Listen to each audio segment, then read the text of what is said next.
Bapak Ibu, saudara-saudari, rekan-rekan muda, dan juga teman-teman yang terkasih, kita berjumpa lagi dalam acara Imam Mengajar. Pada episode kali ini, kita akan bersama-sama membahas tentang sebuah tema yang berjudul Mistagogi Perayaan untuk Sakramen Pembaptisan.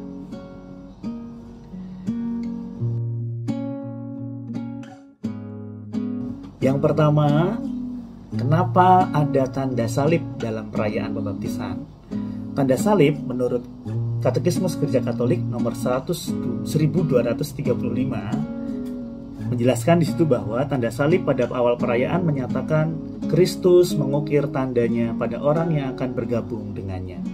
Maka melalui tanda salib kita digabungkan bersama dengan Kristus yang telah memberi keselamatan kepada diri kita manusia.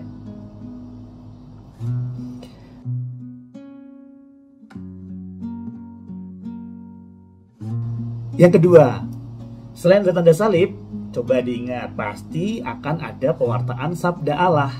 Nah, apa arti makna pewartaan sabda Allah dalam ritus pembaptisan?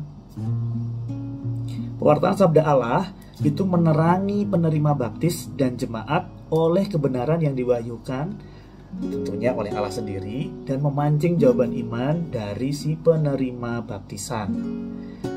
Seperti yang disampaikan dalam Katekismus Gereja Katolik nomor 1236 bahwa karena pembaptisan merupakan sebuah sakramen iman, maka perlu adanya pewahyuan sabda Allah. Pewartaan sabda Allah diperlukan karena yang namanya pembaptisan itu membutuhkan tanggapan iman.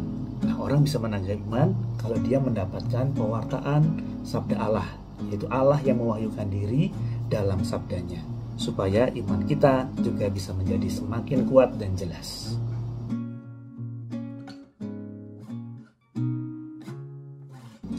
Yang ketiga, tentu ada juga air baptis ya. Dalam Katekismus Gereja Katolik nomor 1238, di sana dijelaskan bahwa melalui air itu gereja berdoa kepada Allah supaya kekuatan Roh Kudus turun ke atas air ini melalui putranya, sehingga semua orang yang menerima pembaptisan dalamnya dilahirkan dari air dan roh. Itu merupakan sebuah pengalaman iman yang akan diterima oleh para baptisan.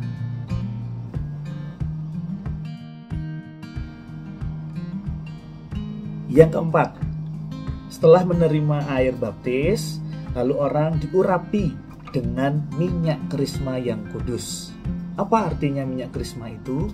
Dalam Katekismus Gereja Katolik nomor 1241 dijelaskan bahwa orang yang menerima pengurapan minyak krisma itu artinya diurapi oleh Roh Kudus, digabungkan sebagai anggota dalam Kristus yang telah diurapi menjadi imam, nabi, dan raja.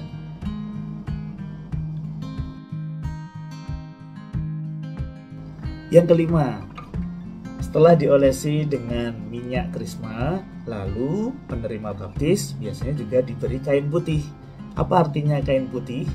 Kain putih berarti bahwa orang yang telah dibaptis mengenakan Kristus.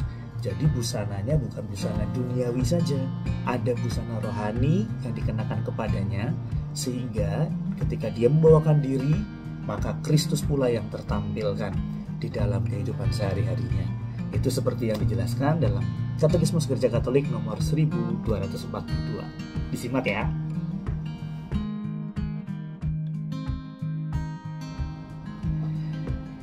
Yang keenam, bukan hanya kain putih saja. Ketika sudah diberi kain putih sebagai busana Kristus, orang yang menerima baptisan juga menerima lilin baptis, yang berarti Kristus telah hadir di dalam diri-diri orang itu yang dibaptis untuk mengajak orang yang dibaptis mewartakan Tuhan, membawa terang kepada sesamanya.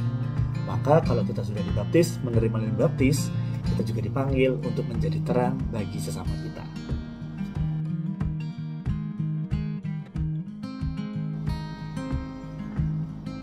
Yang ketujuh, ada penerimaan komuni kudus. Nah, di Katekismus Gereja Katolik nomor 1244, di sana dikatakan bahwa untuk gereja Latin, kita, Gereja Katolik Roma, itu mengkhususkan langkah penerimaan komuni kudus bagi mereka yang telah mencapai usia memadai untuk berpikir.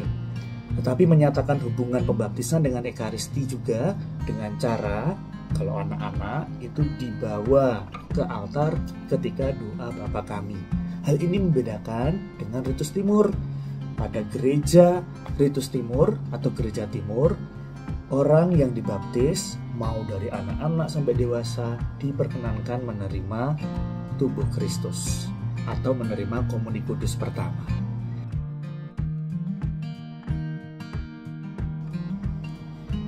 Dan yang terakhir, di dalam setiap perayaan juga ada yang namanya berkat mulia. Berkat ini diberikan oleh imam atau yang memberikan baptisan sebagai tanda bahwa upacara pembaptisan itu berakhir. Artinya umat diutus untuk mewartakan kabar gembira Tuhan kepada sesama. Karena melalui pembaptisan kita menjadi saksi-saksi Kristus yang membawa warta gembira kepada sesama.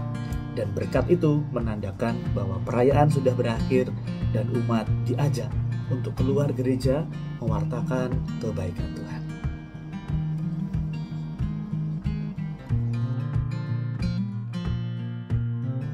Ya, Bapak Ibu, teman-teman yang terkasih, itulah tadi sekelumit pengajaran tentang mistagogi perayaan pembaptisan. Semoga hal ini berguna bagi teman-teman, Bapak Ibu, dan saudara-saudari dimanapun berada, sehingga bisa lebih kembali lagi mengingatkan tentang pentingnya tanda-tanda dalam perayaan sakramen pembaptisan. Tetap semangat, tetap jadi Katolik yang hebat, kuat, beriman tangguh, dan mendalam. Terima kasih, berkah dalam.